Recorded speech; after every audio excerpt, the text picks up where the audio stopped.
नमस्कार दोस्तों, स्वागत है आप सभी का ब्लड मिस्ट्रीज़ के ऊपर। मेरा नाम है लवी बैनीवाल और आज की वीडियो में हम बात करने वाले हैं, आज की डॉक्यूमेंट्री में हम बात करने वाले हैं कोलकाता हाई कोर्ट के कमरा नंबर 11 के बारे में। यूँ तो भूतों से जुड़ी हुई हमने हज़ारों कहानियाँ सुनी हैं, कई बार हमारे आसपास के लोगों से, कई बार हमारे दोस्तों से, और हमारे बड़े बुज़ुर्गों ने तो भूतों के साथ बैठकर बीड़ियाँ तक पी हैं।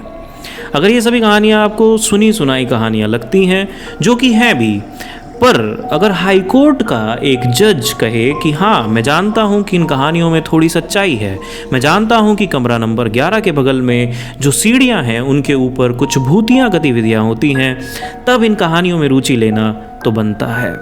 आज की कहानी ऐसी ही है जहाँ पर भूत हमारा पीछा नहीं छोड़ते या कहानियाँ हमारा पीछा नहीं छोड़ती, ये तय कर पाना थोड़ा सा मुश्किल होने वाला है। लेकिन स्वागत है आप सभी का ब्लड मिस्ट्रीज़ में, और आज की कहानी की शुरुआत करेंगे हम कोलकाता के हाई कोर्ट के कमरा नंबर 11 से।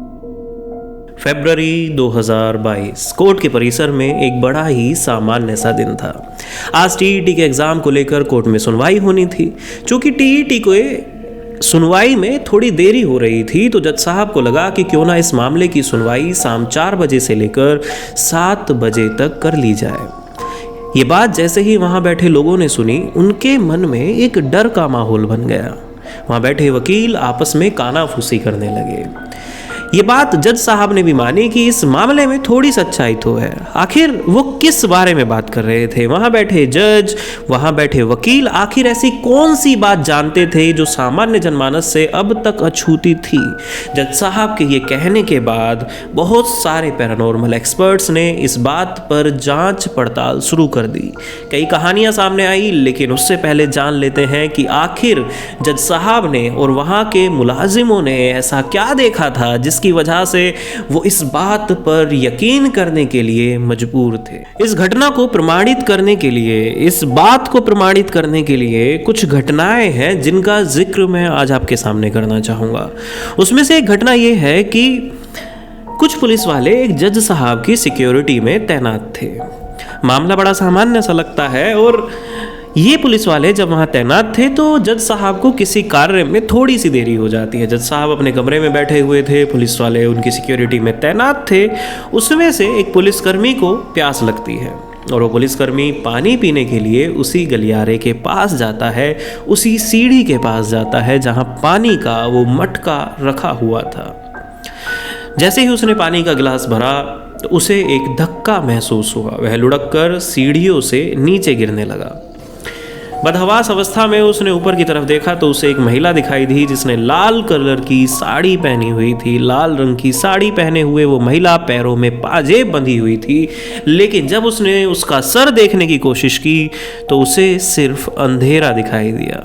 ऐसी स्थिति में वो पुलिसकर्मी बदहवास अवस्था में दौड़ता हुआ अपने साथियों के पास पहुंचा। हालांकि इसमें कोई दुर्घटना नहीं हुई, सामान्य सी चोटें थी पुलिसकर्मी को, और मामला वहीं पर दब गया। अब इस कहानी की शुरुआत कहाँ से होती है? आखिर ये भूत किसका था जिसको देखकर लोग इतना ज़्यादा भयभीत हो रहे थे? ऐसा माना जाता है कि 1900 के दशक में एक तपिश नाम का कवि यहाँ पर हुआ करता था।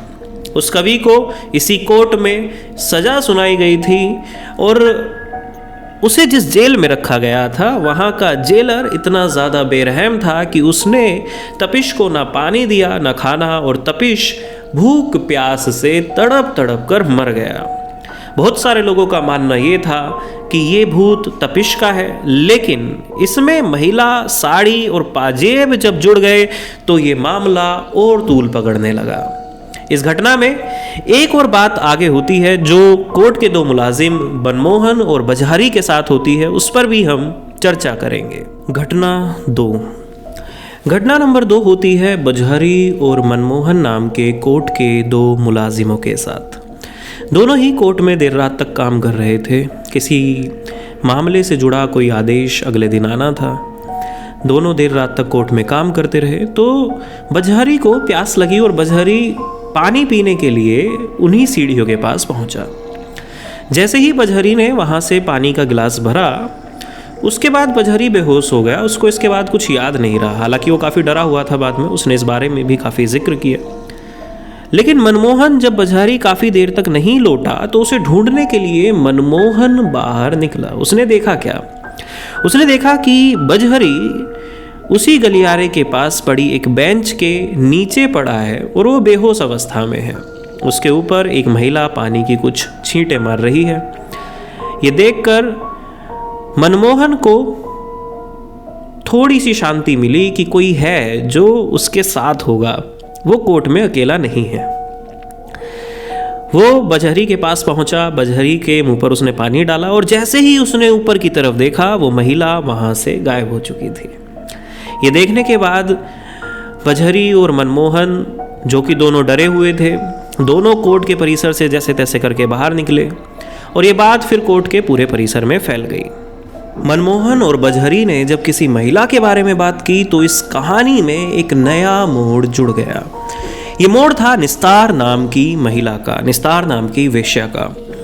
ये वेश्या एक सामान्य जीवन जीना चाहती थी। निस्तार, जो कि एक वेश्या हुआ करती थी, उसे अपने ही किसी ग्राहक से एक समय पर प्रेम हो गया। उसके ग्राहक का नाम था शालिग्राम।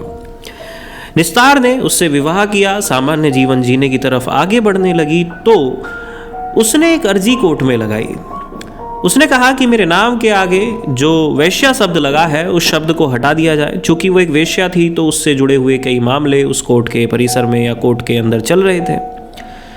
हालांकि उसकी इस अर्जी को कभी मंजूरी नहीं मिली और उसके नाम के आगे से वेश्या नहीं हटाया गया, लेकिन इससे वेश्या समाज काफ़ी ज़्यादा नाराज़ हो गया था। उन्हें लगने लगा कि अगर एक लड़की निस्तार अपने नाम के आगे से वेश्या हटा देगी तो बाकी सभी लोग भी सामान्य जीवन जीने के लिए अपने नाम के आगे से वेश्या हटा लेंगे। इसी के चलते ये मामला जब बढ़ने लगा तो निस्तार की एक दिन लाश मिलती है, वो भी बिना सर के। ऐसा माना जाता है कि निस्तार को साड़ी पहनने का बड़ा शौक था। पैरों में वह पाजेब पहनती थी और चूंकि उसका सर उसकी बॉडी के साथ, उसके शव के साथ नहीं मिला था, तो ऐसा माना जाता है कि यह आत्मा निस्तार की आत्मा है। और चूंकि उसका केस इसी कोर्ट में चला था, इसीलिए उसकी आत्मा भी यहाँ भटकते हुए अक्सर दिखाई देती है। खैर, इस मामले की तह तक हम कभी नहीं पहुंच पाए, लेकिन इसका कंक्लूजन निकला कि वो आत्मा आज भी कोर्ट के परिसर में है। आज शायद कुछ व्यवस्थाएं बहुत अच्छी हो गई हैं जिस वजह से वहाँ ये घटनाएं कम होती हैं, लेकिन घटनाएं थी, घटनाएं हैं और शायद ये कहानियाँ हमें सिखाती हैं कि ना तो कहानियाँ हमारा पीछा छोड़ती हैं और ना ही भूत हमारा पीछा छोड़ते हैं। तो देखते रहिए ब्लड मिस्ट्रीज़ को और प्लीज़ सब्सक्राइब ज़रूर कीजिए। ये मेरा पहला वीडियो है और यहाँ मैं क्राइम रिलेटेड डॉक्यूमेंट्रीज़ लेकर आता हूँ। पहला वीडियो मैंने हॉरर स्टोरी पे इसलिए बनाया है क्योंकि ये कहानी मेरे सामने थी और इस कहानी में मुझे सच्चाई दिखी, तो मुझे लगा कि ये भारत का पहला ऐसा मामला भी हो सकता है जिसमें हमने किसी भूत को किसी कोर्ट में जिंदा देखा।